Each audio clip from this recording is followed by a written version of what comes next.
चलिए आज भारत की एक ऐसी प्राचीन कहानी की दुनिया में चलते हैं जो सिर्फ एक कहानी नहीं बल्कि कह सकते हैं लीडरशिप और प्यार का एक जीता जागता उदाहरण है। ये कहानी है एक राजा और एक रानी की, जिनके गुण यकीन मानिए आज भी उतने ही मायने रखते हैं जितने सदियों पहले रखते थे। तो आइए इस अमर गाथा को शुरू करते हैं।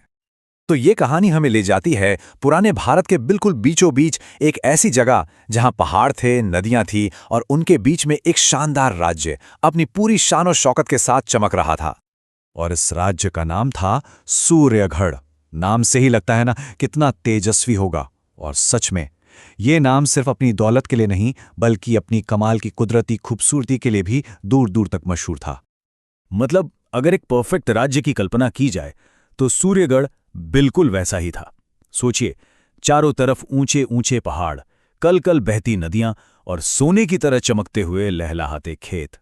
और इस सबके बीच में कौन रहता था? वहां के लोग जो बहुत ही खुश और संतुष्ट थे। लेकिन उनकी इस खुशी की असली वजह सिर्फ ये खूबसूरती या दौलत नहीं थी। असली वजह थे उनके राजा। एक ऐसे राजा जिन्होंने अपनी प्रजा की भलाई को ही आप कह सकते हैं अपना सबसे बड़ा धर्म माना था। और इस महान राज्य पर राज करते थे राजा वीरेंद्र सिंह। ये सिर्फ एक नाम नहीं था, ये एक पहचान थी। एक ऐसी पहचान जिसकी गूंज सूर्यगढ़ के बाहर पूरे भारतवर्ष में सुनाई देती थी। राजा वीरेंद्र वो कोई मामूली योद्धा नहीं थे, कमाल के योद्धा थे। उनकी तलवारबाजी, उनकी घुड़सवारी और तीरंदाजी के किस्से तो सबकी जुबान पर थे।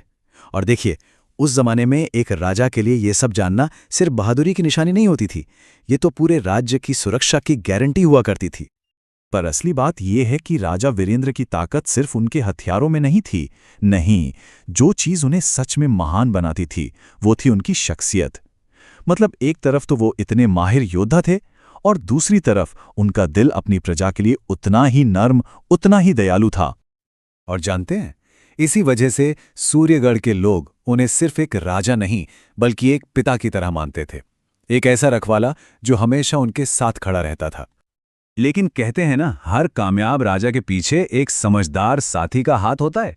तो अब कहानी में एंट्री होती है राज्य के दूसरे सबसे मजबूत स्तंभ की, रानी मृणालिनी। रानी मृणालिनी वो सिर्फ एक रानी नहीं थी, वो तो जैसे सूर्यगढ़ की आत्मा थी। उनका नाम ही काफी था। जब भी कोई उनका नाम लेता तो जहन में दो ही चीजें आती थीं, खूबसूरती और समझदारी। उनकी खूबसूरती के बारे में तो क्या ही कहें। मतलब ऐसा कहा जाता था, कवियों ने लिखा है कि उनकी आंखों में इतनी चमक थी कि चांद की रोशनी भी उनके सामने फीकी पड़ जाती थी। सोचिए, ऐसी थी उनकी ख्याति। लेकिन बात सिर्फ खूबसूरती की नहीं थी, बिल्कुल नहीं। उनकी असली पहचान उनका रूप नहीं बल्कि उनके गुण थे। उनकी गहरी समझ, उनकी बुद्धि और उनका दयालु दिल, इन चीजों ने उन्हें लोगों के दिलों में बसा दिया था। कह सकते हैं कि उनकी अंदर की खूबसूरती बाहर वाली से कहीं ज्यादा असरदार थी। तो जरा सोचिए, जब एक इतना वीर राजा और इतनी समझदार रानी साथ हों तो क्या होगा। उनके रिश्ते से एक ऐसी प्रेम कहानी जन्म लेती है जिस पर समय का कोई असर नहीं होता। राजा वीरेंद्र और रानी मृणालिनी का जो रिश्ता था ना, वो कोई मामूली शाही शादी नहीं थी। ये रिश्ता टिका था बहुत गहरे, बेपनाह प्यार पर। और सच तो ये है कि उनका यही प्यार उनके राज की बुनियाद था।